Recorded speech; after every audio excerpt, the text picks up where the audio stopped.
Hello বন্ধুরা, সবাইকে স্বাগতম ইউনাইটেড বাই ফুটবল চ্যানেলে। আজকে আমরা কথা বলবো ফিফা ক্লাব ওয়ার্ল্ড কাপ 2025-এর ফাইনালের প্রেডিকশান এবং প্রিভিউর সম্পর্কে। ফিফা ক্লাব ওয়ার্ল্ড কাপ 2025-এর ফাইনালে মুখোমুখি হচ্ছে পিএসজি এবং চেলসি। একদিকে ফরাসি পাওয়ার হাউস এবং অন্যদিকে ইংলিশ রিবিল্ডিং পাওয়ার হাউস। দুই দলের জমজমাট লড়াই নিয়ে শুরু হবে এই ফাইনালটি। দেখা যাক শেষ পর্যন্ত কে জেতে বিশ্বের তাজটি, এবং আমাদের সকলের নজর থাকবে এই ম্যাচের উপর। চলুন আজকে আমরা এই ব্যাপারে কিছু সংক্ষিপ্ত আলোচনা করি। প্রথমে আসি আমরা পিএসজির ব্যাপারে। পিএসজি এই টুর্নামেন্টটি হট ফেভারিট হিসেবে শুরু করেছিল।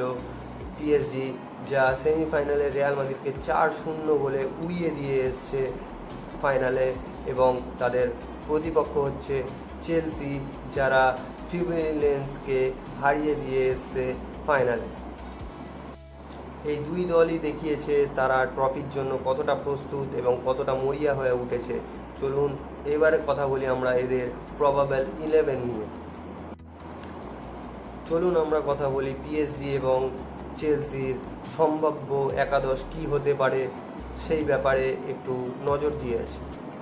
প্রথমেই আমরা দেখে নেব পিএসজির সম্ভাব্য লাইন আপ।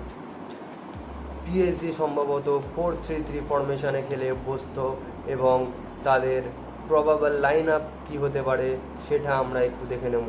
পিএসজির প্রবাবল 11-এ গোলকিপার হিসেবে সর্বপ্রথম দonnarummaকেই সবাই পছন্দ করবে এবং ফাইনালে তারই খেলার কথা। এবং ডিফেন্সিভ লাইনে বারালদো এবং মার্কিনিওস, তার সঙ্গে সঙ্গে হাকিমি এবং নুনো মেন্ডেসের জুটি অসাধারণ এই টুর্নামেন্টে এখনও পর্যন্ত।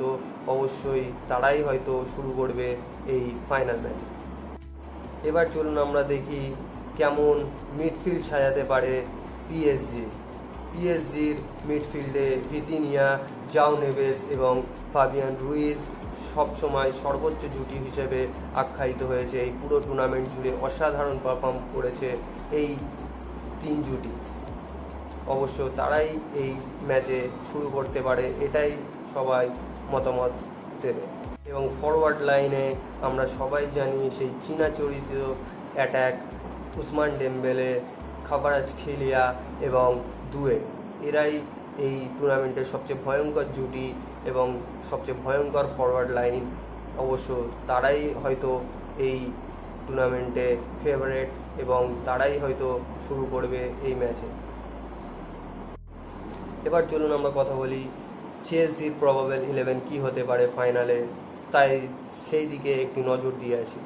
চেলসি সম্ভবত তারা 4-2-3-1-এ খেলে অভ্যস্ত, এবং সেই ফরমেশনই হয়তো তারা ফাইনালেও ধারাবাহিকতা রাখবে।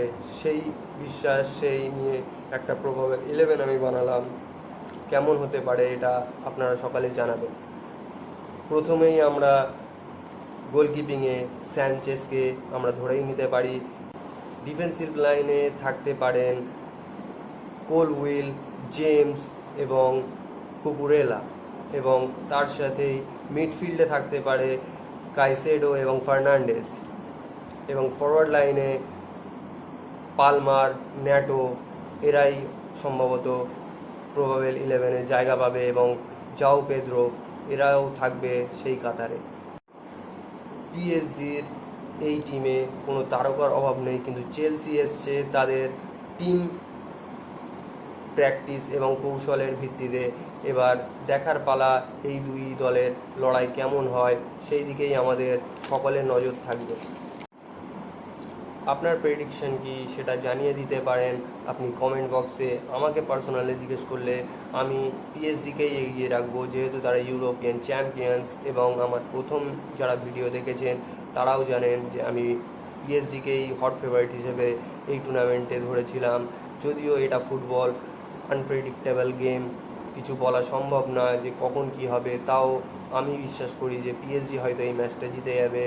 এবং চেলসিকেও ছোট করার মতন টিম না, কারণ ওরা পুরোপুরি আনপ্রেডিক্টেবল একটা টিম। কখন কি করে সেটা ওরা হয়তো নিজেরাই বলতে পারবে না, এবং দেখার বিষয় যে কী করে এই চেলসি। আমাকে প্রেডিকশন হিসেবে আমি পিএসজি এবং চেলসির ম্যাচটা 2-0 বলে পিএসজিকে জিততে দেখছি, এবং দেখা যাক শেষ পর্যন্ত কি হয়।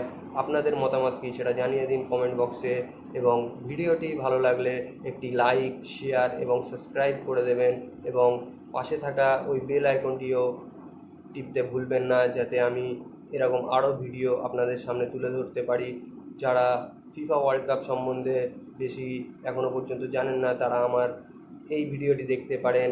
আমি ডিসক্রিপশানে লিঙ্ক দিয়ে রাখলাম, এবং যারা সেমিফাইনালের প্রেডিকশানও জানতে চেয়েছিলেন তারা ডিসক্রিপশানে দিয়ে দিলাম, ওই ভিডিওটাও দেখে আসতে পারেন, পিএসজি এবং রিয়াল মাদ্রিদের সেমিফাইনাল ম্যাচের প্রেডিকশান। ততক্ষণের জন্য থ্যাংক ইউ, ধন্যবাদ।